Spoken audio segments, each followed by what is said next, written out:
ഗുരുവന്ദനവും പ്രാർത്ഥനയും കഴിഞ്ഞിട്ടാണ് സ്തുതി ആരംഭിക്കുന്നത്. ഹനുമാൻ സ്വാമിയുടെ ഗഹനമായ ജ്ഞാനത്തെയും ശ്രേഷ്ഠ ഗുണങ്ങളെയും കീർത്തിച്ചുകൊണ്ട് ജയ് ഹനുമാൻ ജ്ഞാനഗുണസാഗർ ജയ് കപീശ തിഹുലോക ഉജാഗർ, ജ്ഞാനഗുണസാഗരായിട്ടാണ് ഹനുമാനെ വിശേഷിപ്പിച്ചിരിക്കുന്നത്. ഇതിനനുസൃതമായ ഒരു സന്ദർഭം വാൽമീകി രാമായണത്തിലുണ്ട്. ഹൃഷ്യമുഖാചലത്തിൽ വെച്ച് ഹനുമാൻ ആദ്യമായി ശ്രീരാമലക്ഷ്മണകുമാരന്മാരെ കണ്ടുമുട്ടിയപ്പോൾ തൻ്റെ സംഭാഷണ ചാതുര്യം കൊണ്ട് ശ്രീരാമൻ്റെ ഹൃദയം കവരുന്നു ഹനുമാൻ. അന്നേരം ശ്രീരാമൻ അദ്ദേഹത്തെ പ്രശംസിച്ചുകൊണ്ട് ശ്രീലക്ഷ്മണനോട് പറയുന്നൊരു വാക്യമുണ്ട്. ഹനുമാൻ്റെ ശബ്ദശുദ്ധി, വാക്കുശലത, വേദജ്ഞാനം, സ്വഭാവ മഹിമ, ഇതൊക്കെ ഋഗ്വേദവും യജുർവേദവും സാമവേദവും പഠിക്കാത്ത ഒരാൾക്ക് ഇത്രയും നന്നായി സംഭാഷണം ചെയ്യാനാകില്ല. ഏതൊരു വൈരിയുടെ പോലും ആദരവിന് പാത്രമാകുന്നതാണ് ഇദ്ദേഹത്തിൻ്റെ സംഭാഷണ ചാതുര്യം എന്നാണ്.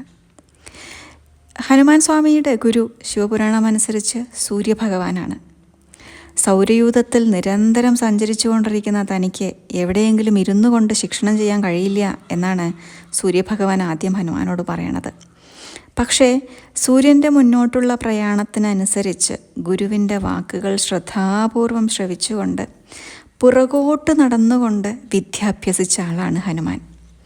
ഹനുമാൻ്റെ ഈ നിശ്ചയദാർഢ്യത്തിന് മുമ്പിൽ ഒരു പ്രതിബന്ധങ്ങളും ഉണ്ടായിരുന്നില്ല എന്നാണ്. അതായത് ഗുരുവിന് ഒരു പാഠം പോലും ആവർത്തിച്ച് പറഞ്ഞു കൊടുക്കേണ്ടി വന്നിട്ടില്ല.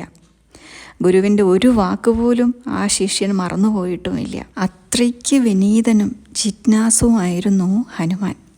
അതുകൊണ്ട് തന്നെ സൂര്യദേവന് ശിക്ഷണം വളരെ എളുപ്പമായിരുന്നു.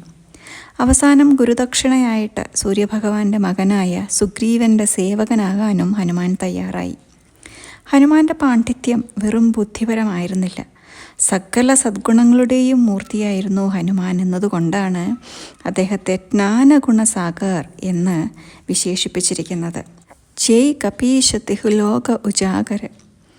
കപീശ് എന്നാണ് തുളസീദാസ് ഇവിടെ ഹനുമാനെ സംബോധന ചെയ്യുന്നത്. കപി എന്നാൽ വാനരൻ, അറിയാലോ. എന്നാൽ കപീശ് എന്ന് പറഞ്ഞാൽ വാനര രാജാവ് എന്നാണ് അർത്ഥം. ഹനുമാൻ ഒരിക്കലും രാജാവായിരുന്നില്ല. ബാലിയും സുഗ്രീവനുമായിരുന്നല്ലോ വാനരന്മാരുടെ രാജാവ്.